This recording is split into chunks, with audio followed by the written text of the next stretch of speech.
Hey everybody, welcome back to the channel. I'm back with another HeroQuest miniature, and this is the one I was looking forward to. It's the Gargoyle. He's primed in some Army Painter's Matte Black, and we're going to be starting off with some dry brushing of Citadel's Dry Paint Dawnstone.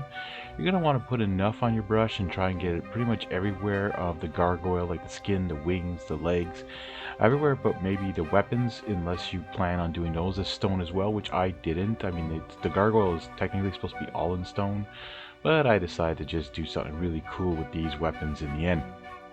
So you want to dry brush pretty much the entire miniature because you don't want to use black, right? You don't want to do that. And I could have primed this in white, right bone, because you could use some Citadel contrast on here. You could use some tones or washes or instant colors, but I decided to do a little bit different just to get more of a grainy look. Then I'm going to use another dry paint, which is called Longbeard Gray, and this I'm going to try and get a little less on my brush and just try to hit the raised edges of the body armor, the wings, the tail, just really get the tips.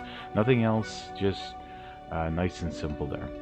Now we're going to use a little bit of leather brown before moving on to our washes, and this is going to be for the handle of his sword and the handle of his axe. Don't know if I should have went with leather brown on it, but I mean it looks a little bit more like a weapon, as if like the weapons were put there after the gargoyle was built kind of thing, instead of doing all stone. Makes a little bit of difference. Anyways, I hope you guys are enjoying these videos. Hit that like button if you are, and if you're new to the channel, consider hitting that subscribe button. It really helps the channel grow. And so these miniatures are pretty cool to paint. They're fun. It's nostalgic. If you haven't seen the other videos I've done so far, this is the fifth one in this series, so have a look at those. Alright, we're going to move on now. We're going to use some Agrax Earth Shade, and this is a Citadel shade. And as you can see now, it's going on, making it look really dirty like stone. And having that Longbeard Gray and that Dawnstone underneath really makes this pop. I got blown away just as I was putting on this shade. I really found it came out really nice looking. As you see, I got some all over my fingers. I don't know how that even happened. I think it drizzled down one of his wings and I just got my hand on it. Anyways, you're gonna make a mess with this stuff, but I mean that's the point of being a miniature painter, right? Alright, we're going to use a little Nebula Copper. This is a Green Stuff World Colorshift Metallics from the Chameleon sets.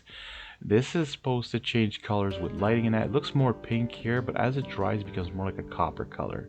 We're going to do the same thing on the other side, but with some Dark Blue, another Colorshift color by Green Stuff World. Just because I really wanted this gargoyle to just not just be on the board and look like a gargoyle. I wanted a little bit more color to it. And we're going to use fluorescent green, and this is from a War Colors paint. I picked this up at my local hobby shop, and I'm using this in all the cracks of his wings. And then when I saw when it dried after, I noticed that there was actually cracks on his body, so I might go back and fill those in after. But I liked it on the wings, I liked it for his eyes.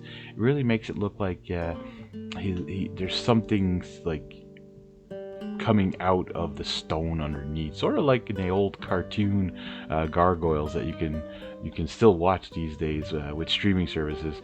Anyways, I just find it cool that they have these beautiful, really detailed. Like I find this is one of the miniatures that's actually super detailed, and you could do so much with this miniature if you wanted to make it not look like a stone gargoyle. You could make this look like a living gargoyle if you wanted to, but because of the cracks, to me it's more stone-like. But doing this little effect to it makes it really pop and come out on the table as well. Now just finishing up some of that fluorescent green, and there you go, you're gonna have it, the gargoyle, all ready for the table and fight the heroes in HeroQuest. If you guys haven't seen this board game, take a look at it, it's worth it. Anyways, I want to thank you guys for watching, and we'll catch you all in the next one.